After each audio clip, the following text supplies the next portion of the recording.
Well, welcome to Eurosport and our continuing coverage of the 20th Paris-Dakar. You join me, Mark Cole, after the first week with Ben Edwards. I'm with you for the rest of the rally. And the toughest day since leaving Paris on New Year's Day. 8 days into Mauritania now. Andy Hayden wins the special stage for bikes. Oscar Gallardo in trouble with his BMW.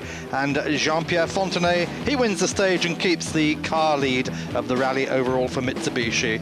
Problems, though, for Jean-Louis Schlesser, stuck in the sand and perhaps out of the rally top places.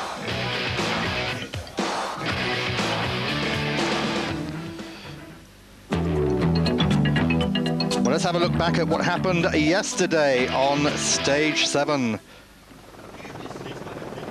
Stefan Peter-Hansel winning that special and taking the lead again after losing it for 3 days to Juan Roma after gearbox and navigation problems. So the Yamaha rider, who's already won the event 5 times, looking to make it a 6th. These are the scenes yesterday morning. Eddie Orioli preparing his road book. He's a 4 times winner, and Orioli told us about his hopes for yesterday. Well, my motivation's not at its best, he said, but the team's giving me a big help to go on and to really realise our project, which is a very interesting one this year. We've got a all-new setup, so let's just hope it goes well on the BMW. First time, of course, that BMWs have been in action on the Dakar for 13 years. Jordi Arcarons never won the race 3 times. He's finished 2nd, now a KTM. He had problems, an engine change yesterday, and he said we hope to fight for the victory another time this year, and we'll help Juan Roma and the KTM team to see if it's possible for them to beat Stefan Peter-Hansel. Myself, I'm out of the competition. Philipp Vonberg, problems with his Toyota, transmission problems to add to the front suspension problems they had. He's out of the rally. They've had a lot of problems throughout as well. All their service trucks, bar one, out of the event. And Josep Costa Servia dropping down to 62nd place. Fontenay won the stage yesterday and took the lead of the rally, which he's maintained.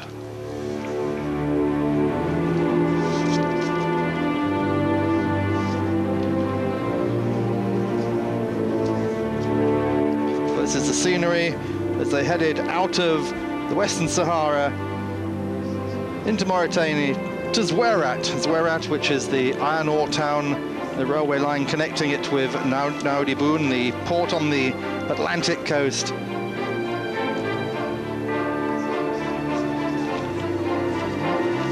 All the action, Strugo and Mitsubishi, T1 leader, Henry Pescarolo, we just saw there in his pro truck.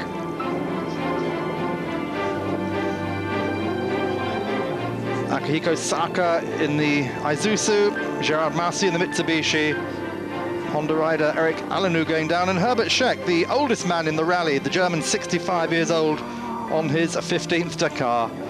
Jutta Kleinschmidt, 5th overall yesterday, Thierry Delavenne, 11th overall for Nissan.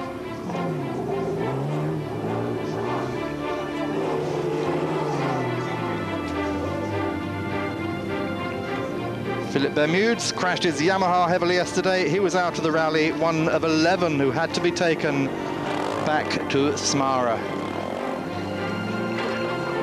Daniel Martin, another of those stuck in one of the Desud Nissans, but he got going again and was among the late arrivals in Zouerat. Well, iron ore was one time one of Mauritania's top industries, and that rail link connects it to the Atlantic at Nouadhibou often was the target of the Polisario Front guerrillas during the wars over the Western Sahara. But it's an Islamic country, Mauritania, 1 million square kilometers and a population of 2.2 million. And its main industries, gold, salt, iron ore, and until 1980, would you believe, slavery. Well, a lot of people arriving late last night, and the rally already sorting out the men from the boys. 171 bikes started from Paris on New Year's Day.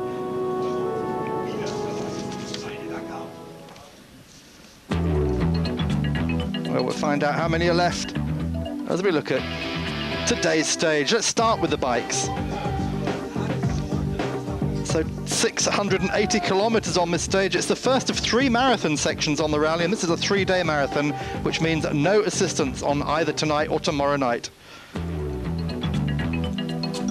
Well, they're heading from Zouerat to the middle of nowhere to an abandoned French Foreign Legion fort out in the western side of the Sahara. Well, 133 starting this morning of those original 171 entries. Peter Hansel, Carlos Sotelo and Fabrizio Mioni all getting ready to go out on this incredibly hard stage. Certainly the toughest day since leaving Paris.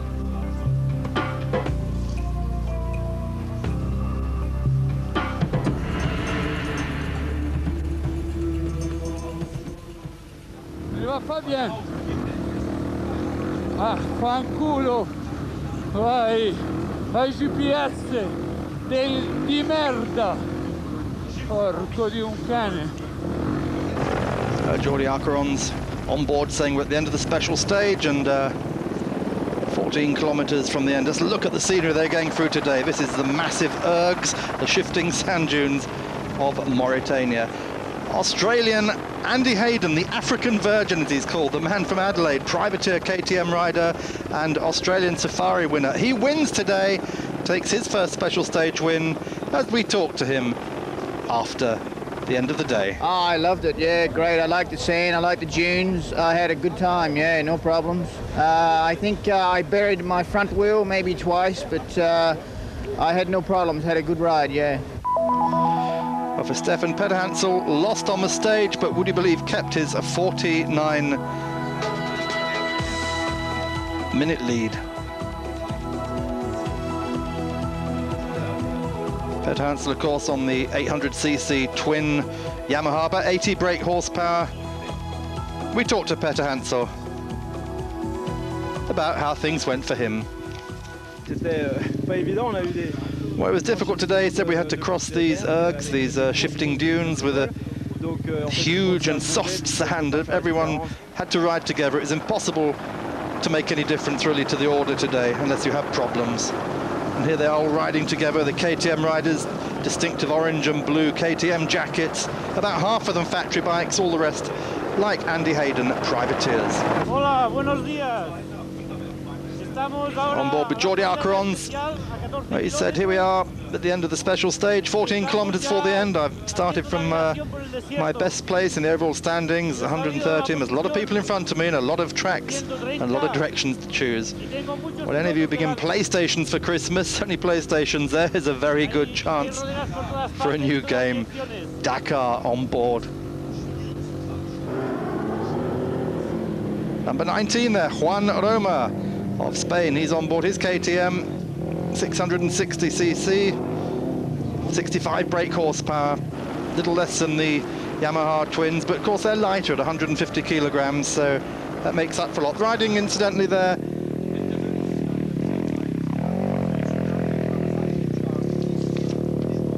with South African Alfie Cox, KTM rider. Richard Saint going through there. Bit of a bent frame after having had a crash yesterday. And then again we pick up Stefan Peter Hansel as he comes onto the soft sand, almost goes down. Look at that, ploughing off the fesh, that dusty, rocky plain into the deep sand. Carlos Sotelo, he's riding the Cagiva, one of the only a couple left in the rally. 8th yesterday, 5th today, but stopped Oscar Gallardo. His chain has broken on his BMW. Well, yeah, I broke the chain, he confirmed. He said, I can't use it now because it's too short, so I've got to wait for our service. Big problem for me. Well, the man everyone thought had won a stage the other day, Slovenian Jaroslav Katrinak on his KTM. He has engine failure at the 400-kilometer point, and he is out, having been 7th when he started this morning. Eddie Orioli going through, 12th yesterday, 8th today, a 4-times winner now on BMW. Well, there's John Deacon on his KTM, the KTM dealer from Plymouth, 86 to 95. He was the British Enduro champion. He's supported by Nick Ashley and Beams, and John Deacon having a really good day today, moving right up the order. 14th on the stage and 9th overall. Great performance by the Plymouth man. Juan Roma, KTM leader until Wednesday when Peter Hansel took over, and they're looking again at Hayden. special stage winners. Jean-Luc Martin goes down on his KTM. Well, let's hear what some of the top riders thought of the stage today. Let's start with Juan Roma. Well, it was a very difficult stage, he said, with dunes after only 40 kilometers from the start.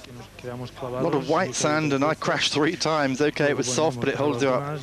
After the dunes, there was a fairly flat part of the stage, but then I broke my GPS navigation system, and I had to follow Stefan Pethansel until the end of the stage. It was impossible for me to ride alone.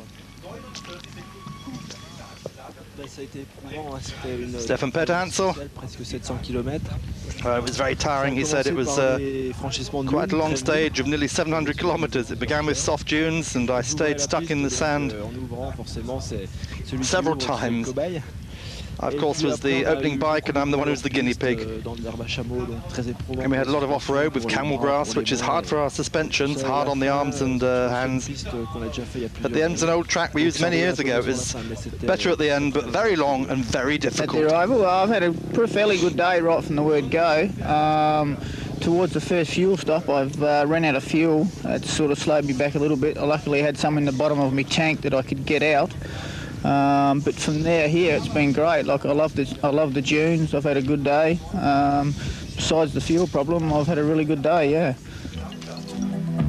But before we have a look at the bike results, let's just have a look at some of the logistics behind the rally. And this is the service provided by Yacco, the French oil company. They supply the oil for the rally,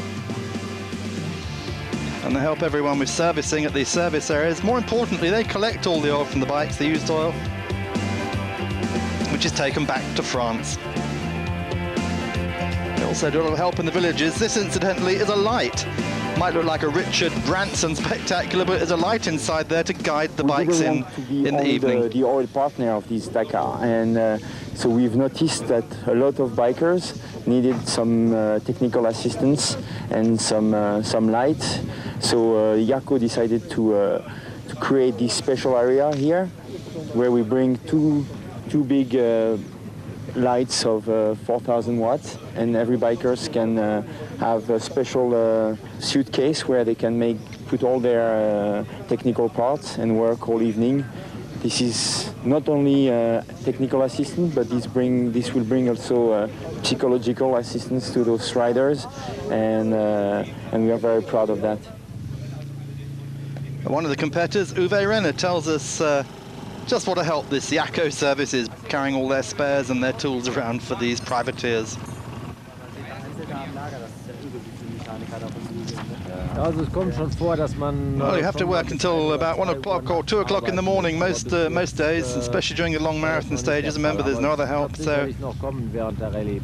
And sometimes it can become even later than that, and of course we have to start again at 7 in the morning. Dutchman Henk Verkolen. Well, actually, the amateurs help each other no matter what brand they're on. You know, if a Yamaha guy comes up and wants to have my spanners, they can have them and I can have their tape. You know, it's a real good atmosphere here, and that's what Dakar is about, I think.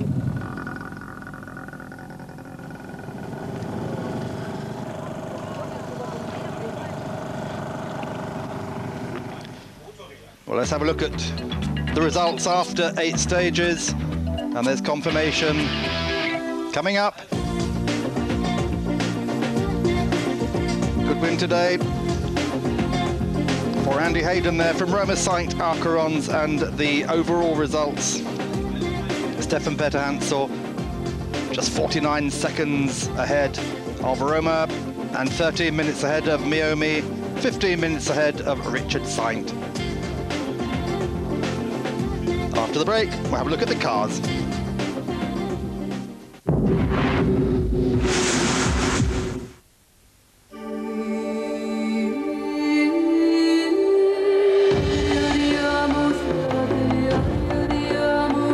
There are millions of reasons to fly today. Only one that matters to you. Delta Airlines, it is our pleasure to get you to the place you want to be. Delta Airlines, on top of the world. Je m'appelle Philippe. Je suis un homme très recherché. Ma réputation n'est plus à faire. Je suis un spécialiste. Je fais partie du plus grand réseau européen. Aujourd'hui, nous sommes plus de 9000 à veiller sur votre sécurité. Vérifier, réparer, changer les pneus de votre voiture si nécessaire, c'est notre métier. Et nous faisons tout pour que vous soyez totalement satisfait. Pour nous, c'est la meilleure façon de vous revoir. Euromaster, the European tyre specialist.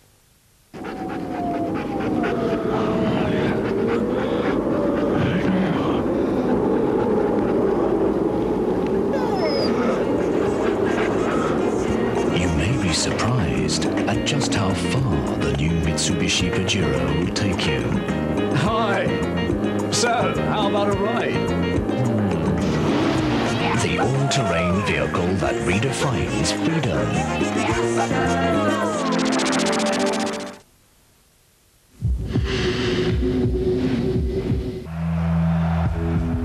Back to the Paris-Dakar Rally with Mitsubishi Motors Corporation.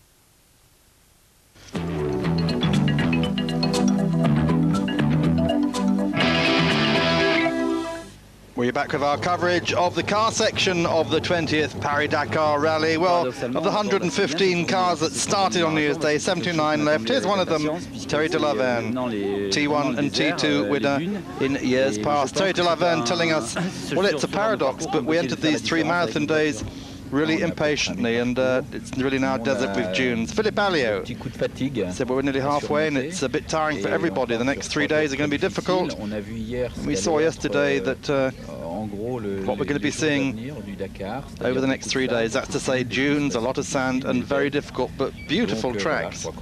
We really enter the Dakar and to enjoy it, and we have to take a lot of care today. So first off, this morning, Jean-Pierre Fontenay leading, of course, Paris-Beijing winner and second on the 97 Dakar.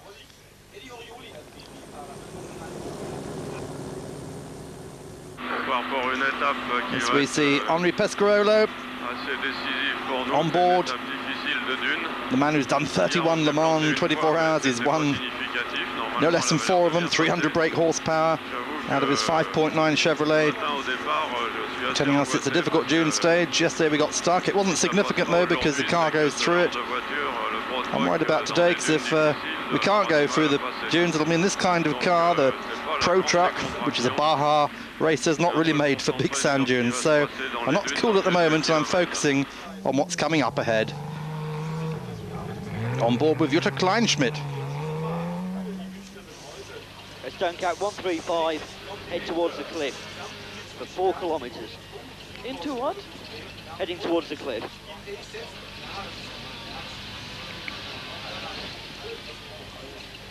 Up. Look, this one. Matthew Stevenson, of course, a British navigator and co-driver there.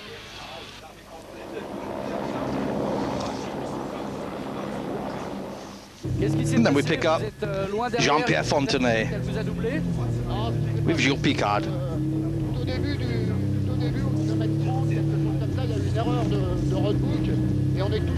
Are we ahead of Kleinschmidt or behind, he's asking.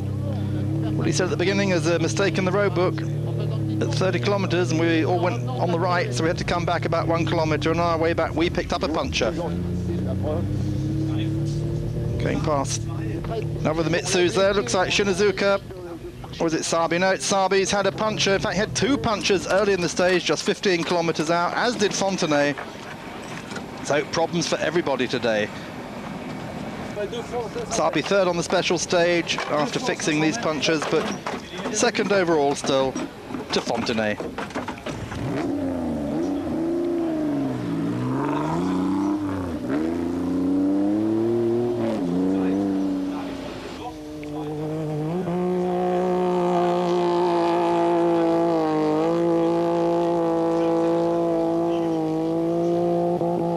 260 horsepower coming from the Mitsubishi V6, 3.5 litre, 24 valve. Nissan here of Thierry de la Verne getting a bit stuck. That's got about 200 brake horsepower. Here's a Toyota of Servia. Josep Marie Servia. His brother Salvador, of course, still driving for Nissan in the Dassault Nissans. No, we had a chat with Toe de Laverne after he got himself extracted. Whereas before he got himself extracted, he said, we're still stuck. It's because of the stones down there. We've been able to go quickly over the stones, but not so quick at the moment. Luc Alphand, Olympic skier, he's stuck as well. Halfway up this slope, well, that is a slope and a half he's trying to go up, so has another run at it. Clever Kohlberg, the Brazilian in his Mitsubishi, tries to pass him, but he gets stuck as well. Well, Jean-Pierre Fontenay goes on to win by 15 minutes after 8 hours of racing today. But his teammate, Kenjiro Shinizuka, the 1997 winner, he broke down. He's stuck, rather, very, very stuck, 240 kilometers into the stage. He was rescued by one of the Toyota crews.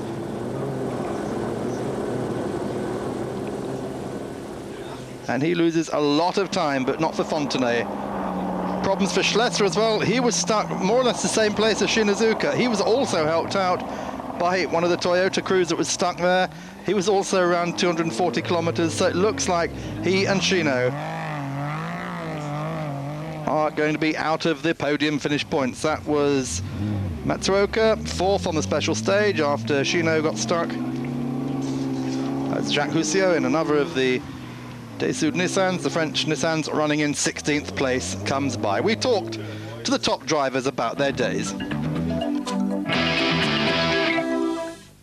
Bruno Sabi said, first of all, it's been a long day. We didn't have such a long stage for a very long time. When I think we're going to have 3 like that until we get to Dakar, well, look what's waiting. A very hard stage and the beginning of many long time and past dune. Very soft and our car is just no stuck, but today is very tight. Well, Jutta Kleinschmidt, a great drive today, 2nd on the special stage, says that was a long day and I'm happy to have finished. Today was the hardest stage I've ever driven. That's out of 6 Dakars and extremely soft stand, a lot of dunes, difficult to believe we'd never got stuck once. Navigation was very tricky, but Matthew guided me perfectly without any mistake, a great job. Stage seemed never-ending and we're really tired. I don't think the first truck is going to arrive here until about 2 days' time. Well, of course, that could be a big problem because this is a marathon stage. I got 2 nights without any aircraft service, so those trucks are absolutely essential.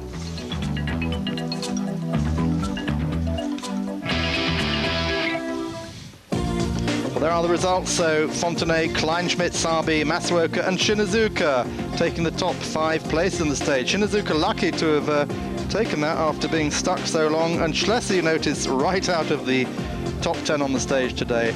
So Schlesser also out of the top 5 overall. Kleinschmidt's in 3rd place, so she's well placed there at the moment, 1 hour, 10 minutes behind the leader, but splitting the 4 Mitsubishis.